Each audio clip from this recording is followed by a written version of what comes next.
Everybody, this is Devin Miller here with another episode of the Inventive Expert. I'm your host, Devin Miller, the serial entrepreneur that's grown several startups into 7 and 8 figure businesses, as well as the founder and CEO of Miller IP Law, where we help smart startups and small businesses with their patents and trademarks. You ever need help with yours? Just go to strategymeeting.com, grab some time with us to chat, and we are always here to help. Now, today we've got another great guest on the podcast, Kristie Jones. And Kristie, we're going to be talking about a few things, including how modern leaders are managing AI and leaders and agents, as well as utilizing AI in your job, both in for the on the managing front as well as the hiring front, and also may hit on a little bit about how VCs are shifting to AI native companies, and so you'll have to become self-reliant on some of that. So it should be make for some great conversation. Look forward to a great episode. And with that much as a quick introduction, welcome onto the podcast, Kristie. Devin, good to see you again. Thanks for having me on. Absolutely. And this is a quick reminder to the audience. So Kristie was on our sister podcast, the Inventive Journey. So if you haven't had a chance to catch that, definitely I encourage you to go and catch her episode there and get to know her a bit more. But for those that haven't had a chance to catch your episode over there, maybe take just a minute or two and introduce yourself to the audience. Sure. Kristie Jones. I'm out of St. Louis, Missouri. I've spent the last 10 years as a sales consultant helping early stage B2B SaaS startups move from founder-led selling to building out their first sales team. So helping them formalize and document all the processes so that we can then help relieve the stress on them by hiring professional sales reps to take over the sales function within the organization. And then occasionally I do some executive coaching or interim sales leadership if need be, if somebody needs to come in and kind of help out and extra, I say I'm an extra set of expertise hands. Awesome. Well, great introduction, a great background, and looking forward to having you share a bit of your expertise. A bit of what the conversations and the topics we have are kind of centered around AI, and I feel like on the one sense, it's a ever-growing present part of our lives. Kind of probably. I guess I can kind of remember it. It's just a little bit predates my time, but kind of like when the internet first came out and shifted things a lot culturally and adjusted our lives and probably kind of got going through that transition with AI. So it's always kind of the topic that is forever coming up, and sometimes you get worn out and exhausted by it. By the other, or on the other hand, if you ignore it too long, that it's gonna be present an issue for the business. So always kind of that balance, but always great to kind of get different insights on that. One of the things that we talked a little bit, and I'm going out of order a bit with the topics that we had, but you'd mentioned, and we talked a little bit about before the episode, with how VCs or venture capitalists are kind of shifting more so to looking at AI native companies. So, and that also can kind of push you towards self-reliance. So maybe walk me through a little bit kind of what that shift is looking like and what people may want to be aware of.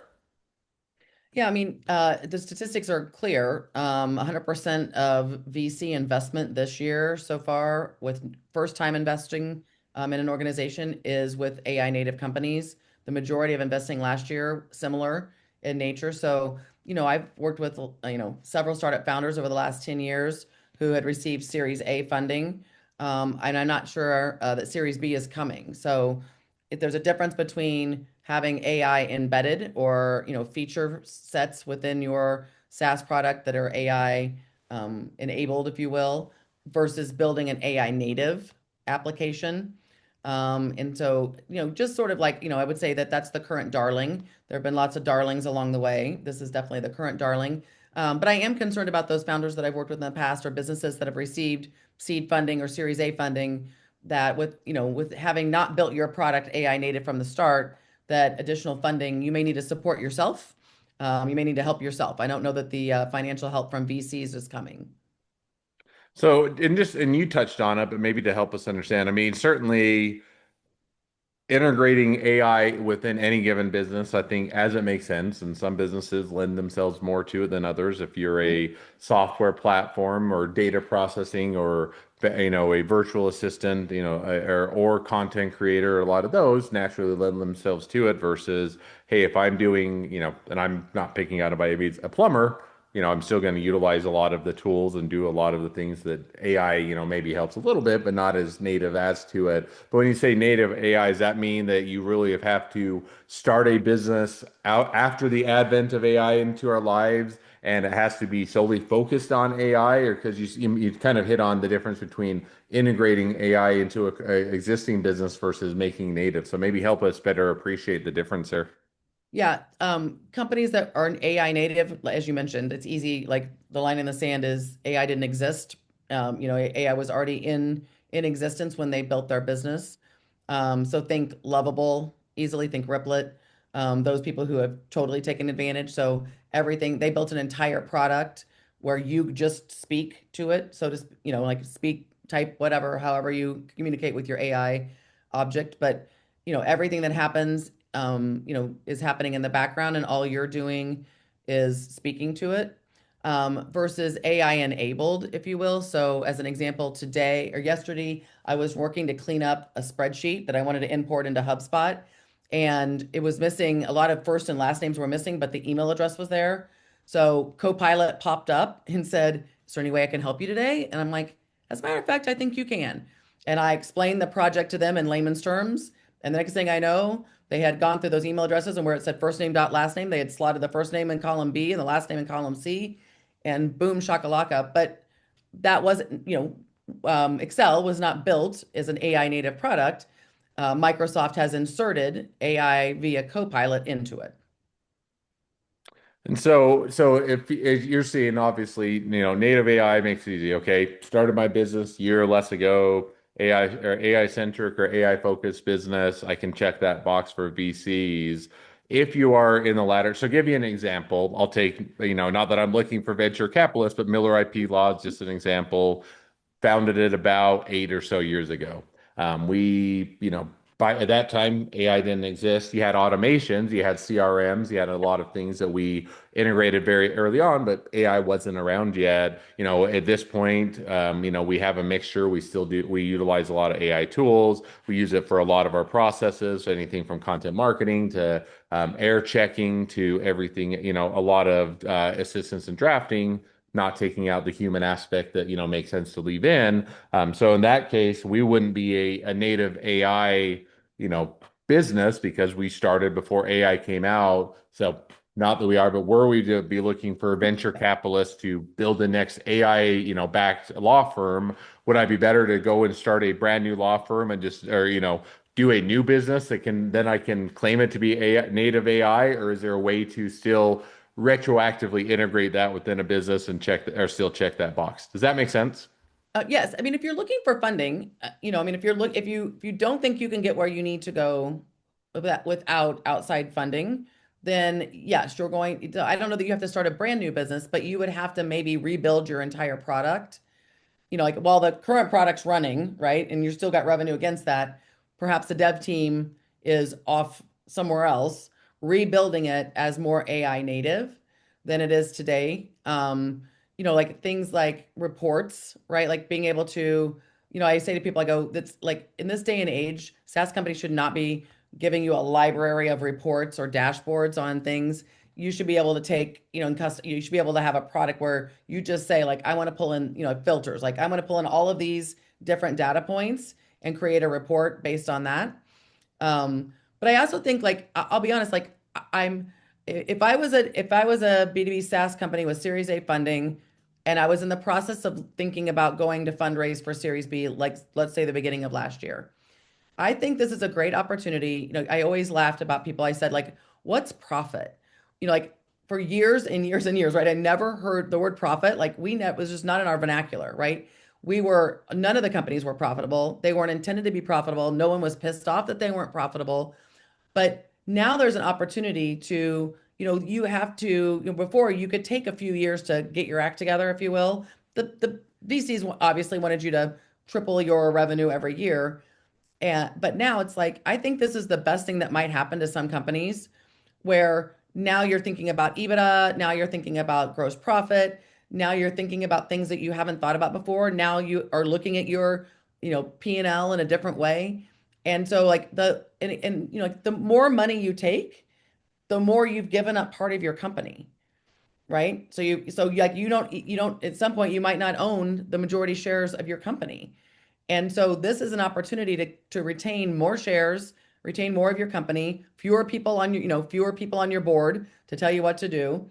So, but I do think it's going to quickly separate those who really had a great idea and have executed on it, and those who had an okay idea and are struggling. No, that makes perfect sense. Now you hit on kind of one of the other things that came to mind as you're talking about it, right? So one is, hey, you need VC or money either because you think, hey, it's going to be expensive to build, or to grow, or to catapult, or it's one where I need that to stay ahead of the competition in the marketplace. In other words, number of motivations or reasons why you may go after venture capitalist money. On the other hand, plenty of businesses that are going to say, "Hey, I don't want people to invest in my business. In other words, I want to own it myself or make those Yeah. decisions, or not be or have to be accountable to myself or partners or whatnot, or it doesn't make sense. I started before, and I'm not looking to redo or rebuild a business. So, one of the other things you mentioned is kind of utilizing AI within your existing jobs. In other words, almost that integration as opposed to natively building a new business or a spin-off or a new venture. So when you do see people that are now looking to integrate it, whether it's in managing or hiring or other aspects, kind of what are some of the ways you might, as you said, I think called it modern, be a modern leader and start to integrate and utilize it? Yeah, I mean, I think two things. One, I still think you can integrate it in your product, right? I think it's looking at your product and saying, where would someone need an agent or AI assist to make X more, easy to complete whatever task that would be. But I think, but then as you're thinking about bringing it into the business in general, one of the things I think people are not thinking about, so, I think there's a lot of, I'm calling it the freeze mode. I'm seeing a lot of organizations. So, when you're attacked, you go into fight, flight, or freeze. And I do think people are feeling like AI is somewhat in an attack mode. But I'm seeing a lot of companies just freeze. And the reason when I ask them, like, why aren't we doing anything with AI or why aren't we doing this faster, is I hear things like, I'm afraid if I pick a tool or I pick something that tomorrow the better will come out. Like a lot of us started out with OpenAI's product, and a lot of us are now using Anthropic's product, right? And so whereas OpenAI held the market, all of a sudden, if like the webinars I'm sitting in on, and I belong to some mastermind groups around the topic of AI, a ton of people, we've switched to Claude and are using that. And I think, and so like, and I don't like, I heard things like, well, I don't want to tell my employees what to use. I want them to use what's comfortable for them. But they don't understand that there are great risks in not having an enterprise version of picking something and having an enterprise version. Now you've opened yourself up to, IP type secrets getting out, if you will. People, individually using their own version of X and communicating with it and discussing things that are going on in the business. That's a big risk. But I think more than anything, what I'm hearing is I'm afraid to make the wrong decision and spend money, and then 30 days from now, something hotter, cooler, flashier shows up. I think that's just the risk we're running. But you can't. I mean, like right now, the speed at which products are coming out and the speed at which new is coming out is so great that you'll be waiting for a while, right? And by then you'll be way behind. So what I'm telling people to do is pick something, pick a tool, pick two tools, pick a workflow that you want to, make an agent instead of a human, all the things. And then just go. And then I said, just go make mistakes, right? Go make mistakes, go iterate, go fix those. Like I'm trying to get people to understand, like, it's just like having a new employee. You can run them, you can think you've got the best onboarding, 4-week onboarding school, on the planet, and they're still going to go try to do their job, and you have forgotten to tell them something, right? Like we wouldn't not hire somebody because we're afraid that we won't remember to tell them everything. And so I'm trying to figure out, like, I'm trying to equate it to that. Like your new employee is going to drink out of the fire hose. You're not going to be able to, even if you were able to tell them everything, they're not going to remember everything, right? So And they're what, going and to get just on the phone. Pardon me. no, go ahead. I mean, they're gonna get on the phone, they're gonna interact with a customer, they're gonna interact with another coworker, and they're gonna be like, I don't know. But that wouldn't be a reason not to hire somebody. It's the same. I'm trying to use the same logic to say that's not a reason not to move forward with AI. of course, you're not going to remember to tell it everything. Of course, it's going to make mistakes, but you're going to correct them just like you would correct a new employee and move on. No, and and that segues well. I think the follow-up to, at least to me, would be is, one is some people are going to say, "Hey, I'm an old dog and I don't want to learn new tricks." Not that I necessarily couldn't, but hey, I'm new this. I'll just write out the business until I retire or until it no longer makes sense, and I'm not going to. But I think anybody that's not in that point in their career, if you're only going to be in the business for a couple more years before you retire, maybe just say, I'll just wait it out. But for those that aren't, I think the other one is sometimes I hear right, wrong, or indifferent. People say, hey, there isn't really a way to integrate this into my business. And, give you the simple example, the plumber, right? So plumber Mhm. says, hey, I go to the person's house, I turn the wrench, I fix the leak. And I'm just giving a very simple example. Hopefully no plumbers in the audience are, offended, because I know I'm oversimplifying it, but, go do that. And so there really isn't a way to integrate it into my service-based business, or I'm a retail shop that is, just a store where we sell, food, or, I'll say a restaurant. So there really isn't a way. Is that holding true? So it's industry by industry specific, or people kind of, because they either don't understand it or don't want to integrate it in, that they're making excuses when it's disadvantaging them. Does that make sense? Yeah, I think they're making excuses, and I'll give you an example. And P.S. I think the trades, like you picked up a trade, right? Like the trades are a great example. Between Thanksgiving or before, again, between Thanksgiving and Christmas, I was a oven down. Like I have like a double oven, so like like they're smaller. It's not a full size oven. So I was an oven down, and I was getting these. The technician needed to reschedule for a Monday, and on a Sunday. I got what I pretty quickly picked up on was an agent calling me, right? But like and in communicating back and forth to the agent, I basically said like the time you want to reschedule is not okay with me. And the agent did not know what to do with that, right? He had not been programmed to deal with a dissenter. And so what it had been programmed to do is say, I'm sorry that that doesn't work for you. I would be happy to have someone call you in the next hour to work through it. And then automatically a call went out to somebody who was working on Sunday, who then called. Then I got a live person. And so, I'm like you think about all those trades, like you have to make those, you got to warn people that you're coming, all the things. Like I literally got a live call. I had another workman in this week. I got a live call this week from somebody saying they're on their way. And I thought, wow, you do not need to have a human for that anymore. Right. So even if you're even in that kind of situation where, yes, I didn't want any kind of, I didn't want AI to be coming to fix my plumbing problem. Um, but there was no reason to pay a human to send me an automated reminder call, so to speak. Right.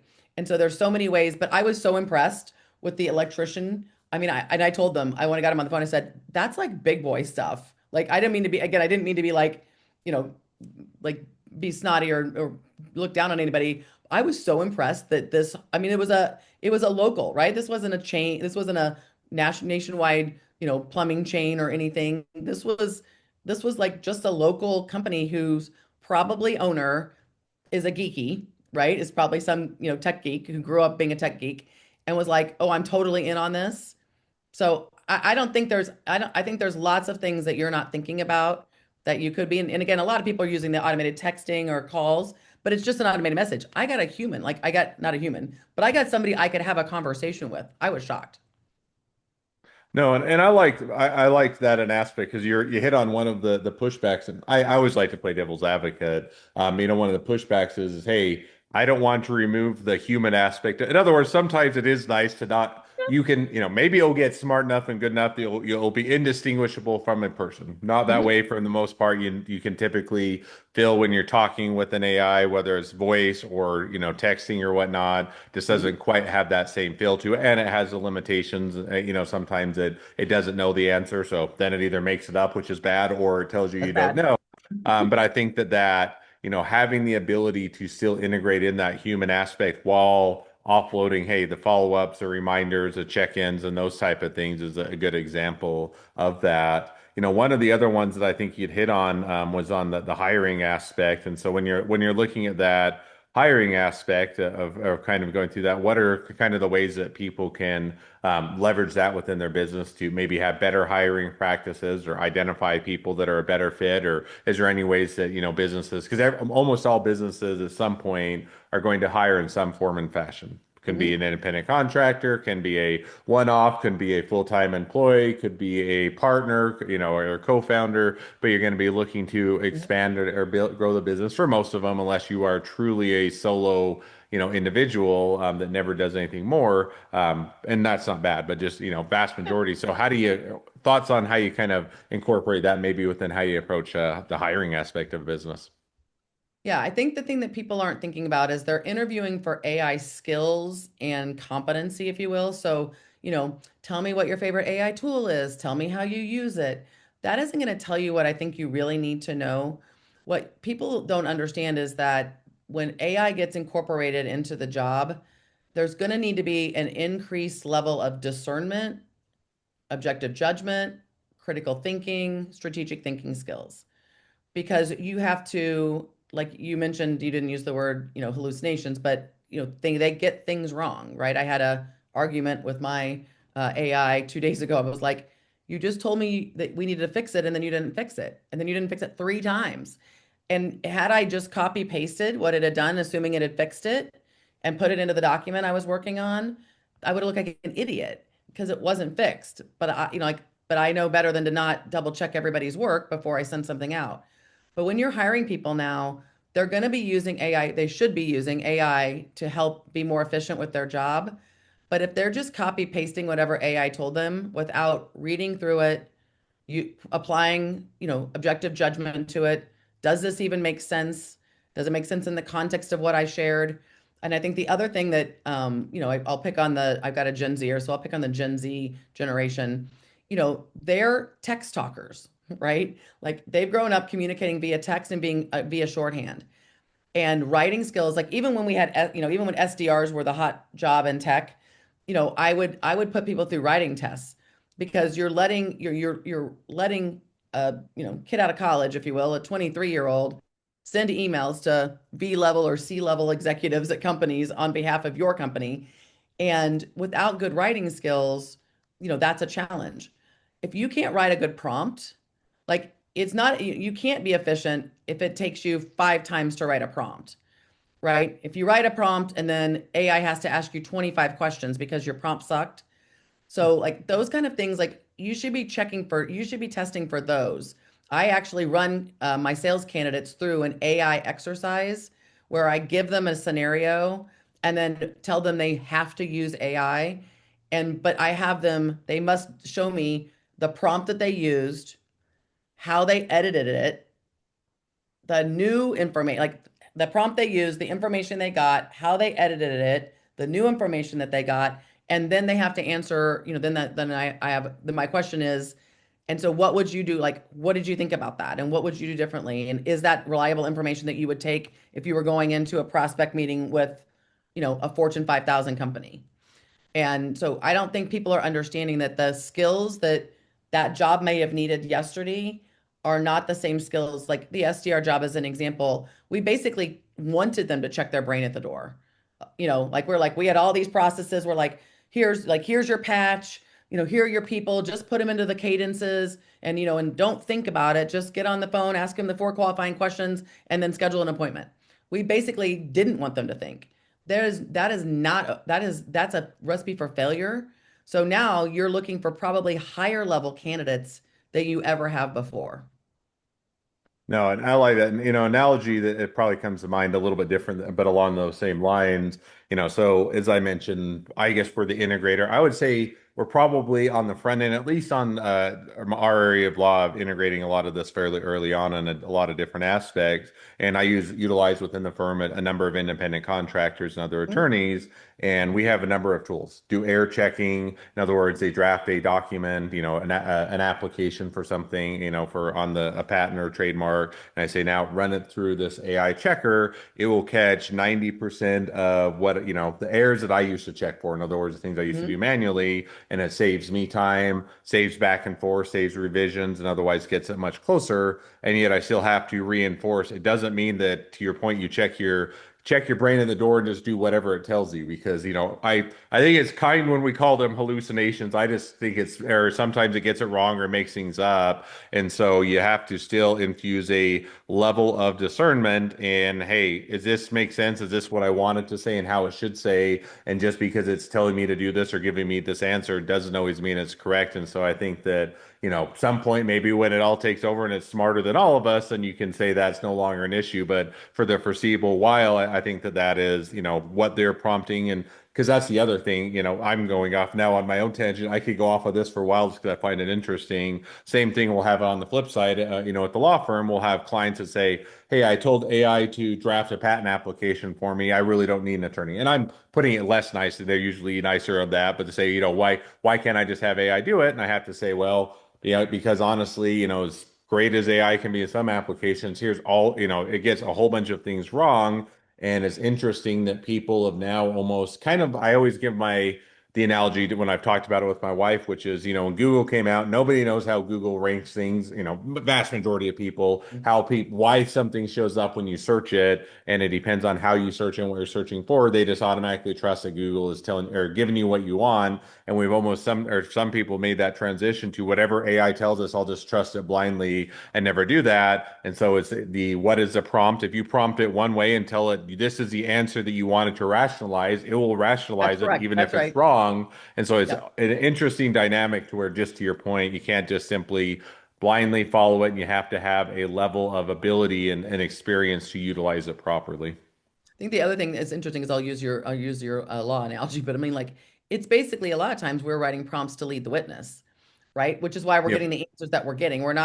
We are not necessarily being neutral in the questions and how we ask them. The other thing that's interesting between again, like you said, that triggered me that Google versus using AI because now they're saying again you need AEO and GEO and all these things to drive people because people are getting their information that's coming from Reddit and LinkedIn and all these other places. The other thing that's I think really dangerous that people haven't really thought through is that when we were Googling things, we were getting our sources cited, right? So if you Yep. didn't like the source they were citing and you're like I don't know that the, regional health center down the street is really where I want to get my information. I'd rather get it from Mayo. Then you would Google it again and put in Mayo and then the Mayo information would come up. Well, now you're getting information from your AI friend and they're not citing their sources. I mean, you can ask them to and they will, but in general, Sometimes they'll just make up the sources, but that's a and whole other sometimes, right, whole and other issue sometimes it too. doesn't make any sense at all. But I think that's the other really dangerous thing is we're we're taking our Google habits and we're putting them into AI, but Google algorithm always gave you back the where they got it from, as opposed Yep. to, Chat and Claude who are just giving you information and you're just saying, sounds right to me, what you wanted to hear. Yep, exactly. And it's to your point, it's kind of the leading the witness to where if I tell it one thing, in other words, and I'll get it all the time and I have to deal with it. It's like, well, and we've had to say policies even for our clients, which is, hey, you can utilize AI as a tool. What you can do is spit this into AI, tell it, because, if it, as an example, and I know I'm just pulling from my own personal ones, but the law firm, hey, tell me all the things that are wrong with this patent application that the attorney didn't do well and that need to be fixed. Well, by definition, it will tell you things that make up things that are wrong, even if they're bad advice or aren't wrong, because you prompted it to tell us that it's wrong. Confirmation, it's And confirmation. We're looking for confirmation bias. Confirmation bias, right? exactly. Like And we then wanted to then the next step is even worse, where then they just treated it, well, I'll just throw this Ideas over to the spark like attorney, give morning them a whole bunch dew, more work to fresh explain and to me why bright, the these are wrong world or why feels they aren't new. recommended. Dreams And it now don't just wait, took what they is a don't couple ask hours to do twice. the Jump actual the matter. fence, And now I have roll to the do dice. the additional hour Inventive of explaining expert why it's wrong. blazing And then all they can trails, get small town is a never dreams ending with loop of big loop or whatever I tell them back to details. the AI, Start it tell, up, or have let them it respond to it. Then I fly, have reach to the basically have this conversation with stars, touch AI the that they're leading the witness. And so it's sky. one where I think, Lisa, as an example Coffee of the legal cups front, and we're late having to deal night with it both on how plans, we utilize it sketches and leverage drawn it, on but also napkin explaining to the lands client from how whisper to it has a a purpose, but it has rose. limitations. So it's an Open up interesting that dynamic. golden door. Don't you wait So for a green we've light. already Make your gone 30 move, minutes. I take try and keep your these bite-sized things. It's a topic that's really important with, and Inventive a lot of expert great areas of blazing conversation. So trails, maybe we'll small have to town have a dreams with follow-up big episode or even have you maybe on details. our Start Inventive it up, Fireside if you let utilize it that. I'd love to hear more fly, of it. reach the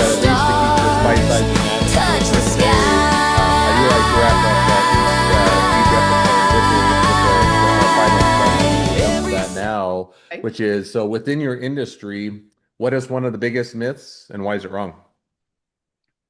The biggest myth that AI is going to take over sales in general, like, there won't be any salespeople at some point.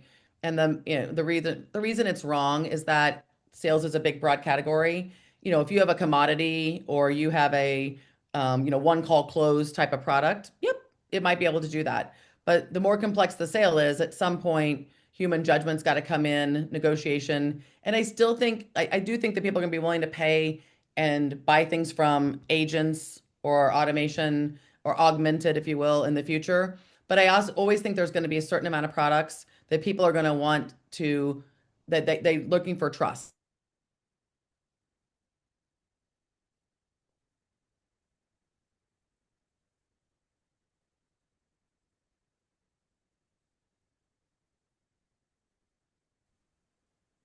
Oh, sorry, and it lagged there just for a second. So if I had to pause there, was it because it wasn't a great answer? It's because it lagged for half a second.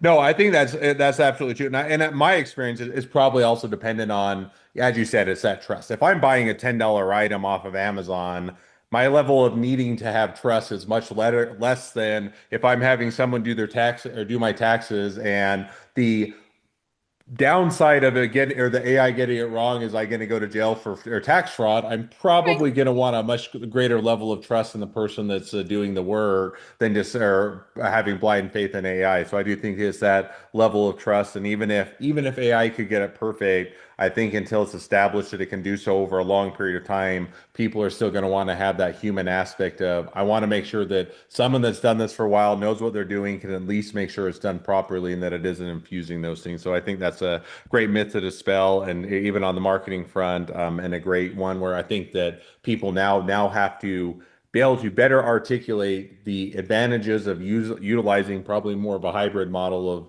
leveraging the AI to be more efficient while also maintaining that level of trust. So I think that's a great takeaway.